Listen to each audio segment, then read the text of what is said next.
अगर दोस्तों आप लोग भी गुल्ली बुल्ली हॉरर स्टोरी देखने के शौकीन हैं तो इस वीडियो को लाइक करें और साथ में रेड बटन को दबा के सब्सक्राइब करें और साथ के ऑल नोटिफिकेशन के ऊपर ओके कर दें। इससे ये होगा हम जब अपने चैनल पर वीडियोस अपलोड करेंगे गुल्ली बुल्ली की आपको उसकी नोटिफिकेशन मिल जाएगी।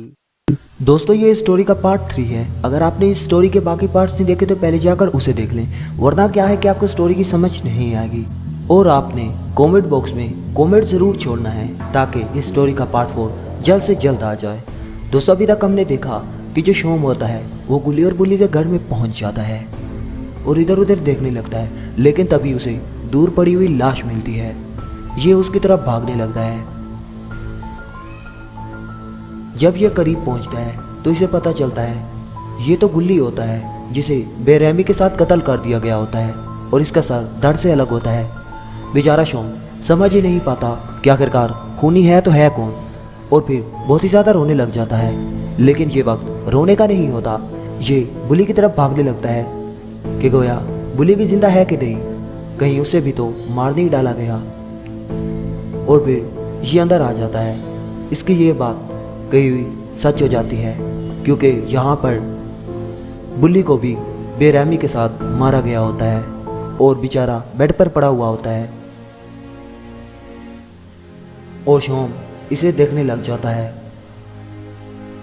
और फिर ये बाबा को कॉल करता है, लेकिन बाबा आगे से फ़ोन ही नहीं उठाते क्योंकि बाबा बहुत ही ज़्यादा बिजी होते हैं। लेकिन ये मुसलसल कॉल ट्राई करता रहता है ताकि बाबा जल्द से जल्द उठा लें और सारी बात ये बाबा को बता दें। लेकिन बाबा इधर ध्यान लगा रहे होते हैं क्योंकि ये वक्त बाबा के ध्यान का होता है और इधर बहुत बार शोम की कॉल आ रही होती है, लेकिन बाबा मोबाइल की तरफ देखते ही नहीं है। मोबाइल साइड पे रखा हुआ होता है।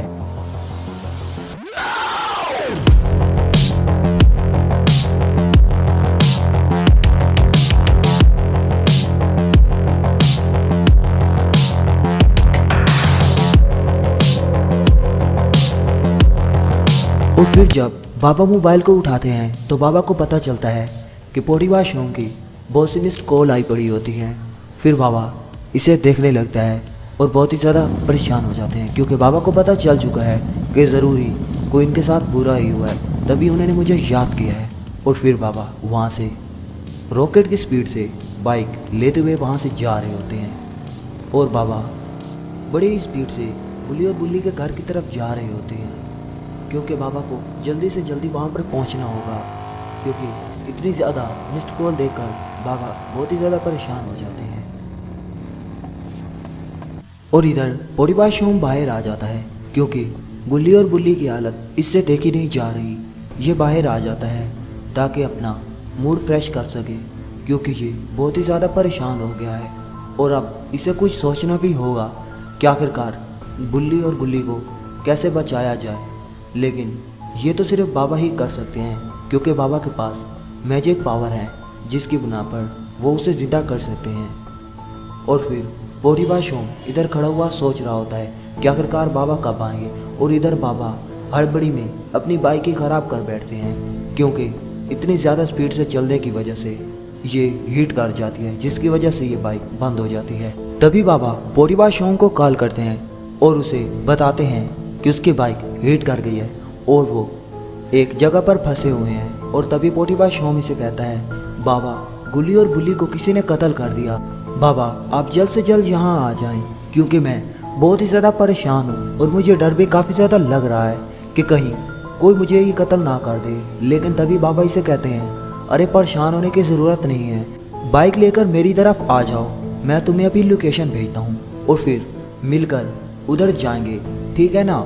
और फिर बाबा शोम का इंतज़ार करने लगते हैं कि कब शोम आए और इसे अपने साथ ले जाए।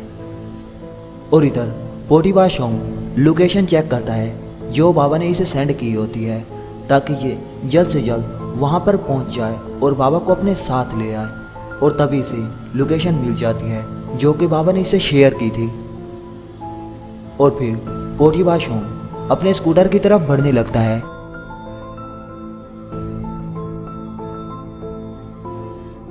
और फिर इधर स्कूटर के पास पहुंचते ही वो स्कूटर पर बैठता है और निकल पड़ता है बाबा को लेने के लिए।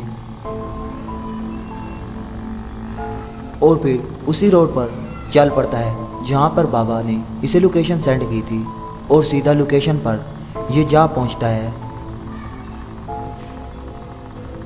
और फिर बाबा आगे खड़े हुए होते हैं। ये बाबा को कहता है, बाबा मेरे पास टाइम नहीं है, जल्दी बैठो क्योंकि हमें वहाँ पर पहुँचना होगा, क्योंकि वहाँ पर खूनी है जो अभी वहीं पर छुपा हुआ है। मुझे यकीन है क्योंकि उसने गुल्ली और बुल्ली को बड़े ही बेरहमी के साथ कत्ल किया है। और फिर ये दोनों वहाँ से निकल पड़ते हैं।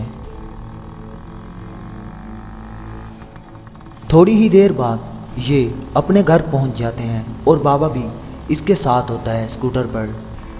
और फिर ये दोनों उतरते हैं और ये सारी बात बाबा को बताता है कि कैसे पोटीबा शोम यहाँ पर आया और फिर उसने देखा कि दूर गुल्ली का सर कटा पड़ा था और मैं उसकी तरफ भागने लगा। बाबा मैं बहुत ही ज़्यादा परेशान हो गया था क्योंकि जब मैंने वहाँ पड़े हुए गुल्ली को देखा। फिर बाबा इसे कहता है, चलो चल के देखा जाए। और फिर शोम और बाबा गुल्ली की तरफ बढ़ने लगते हैं और पोटीबा शोम भी बाबा के साथ होता है। और फिर ये दोनों कुएं के पास पहुंच जाते हैं। कुएं के पास पहुंचते ही बाबा गुल्ली की तरफ नज़र दौड़ाता है और गुल्ली को देखने लगता है। और पोटीबा शोम भी साथ में खड़ा होता है। लेकिन तभी बाबा अपनी मैजिकल पावर से सारी बात पता चला लेते हैं कि इनके साथ क्या हुआ। फिर बाबा इसे कहते हैं, मुझे सारा पता चल गया है कि इनके साथ क्या हुआ है। इन्हें एक स्कैरी डॉल ने मारा है जो कि इस कुएं में रहती है। ये कुआं हर साल किसी न किसी की जान लेता है, लेकिन गुल्ली और बुल्ली ने भी गलत किया है क्योंकि इस कुएं में से हर रात एक स्कैरी डॉल निकलती है जो कि बहुत से घरों के सामने पड़ी हुई होती है। और फिर जो उसे उठा लेता है वो उसे बेरहमी के साथ मार देती है। ऐसा गुल्ली और बुल्ली के साथ भी हुआ है। तभी पोटीबा शोम बाबा से कहता है कि अब क्या होगा, क्या गुल्ली और बुल्ली को नहीं बचाया जा सकता। और बाबा से कहता है, क्या बाबा उस स्कैरी डॉल को नहीं मारा जा सकता, क्या हम उसे मार सकते हैं। लेकिन तभी बाबा उससे कहता है, उसे मारना नामुमकिन है क्योंकि वो तो पहले से भी मरी हुई है, वो एक रूह है और उसे मारना बहुत ही ज़्यादा मुश्किल होगा। उसके लिए हमें एक काम करना होगा, तुम्हें अकेले को हमारे शहर के कब्रिस्तान जो कि इस इलाके से बाहर है वहाँ पर जाना होगा। और फिर वहाँ पर एक कब्र में पुरानी किताब रखी हुई है जो कि तुम्हें पूरी रात पढ़नी होगी। उसी में तरीका लिखा हुआ है कि कैसे इस स्कैरी डॉल को मारा जाए, तभी हम इसे मार पाएंगे। तो दोस्तों अब आगे क्या होगा, क्या स्कैरी डॉल मर जाएगी और क्या पोटीबा शोम अपने मकसद में कामयाब हो पाएगा और क्या गुल्ली और बुल्ली बच पाएंगे, ये हम देखेंगे पार्ट 4 लास्ट एपिसोड में। दोस्तों आपने नीचे कमेंट बॉक्स में कमेंट छोड़ना नहीं भूलना।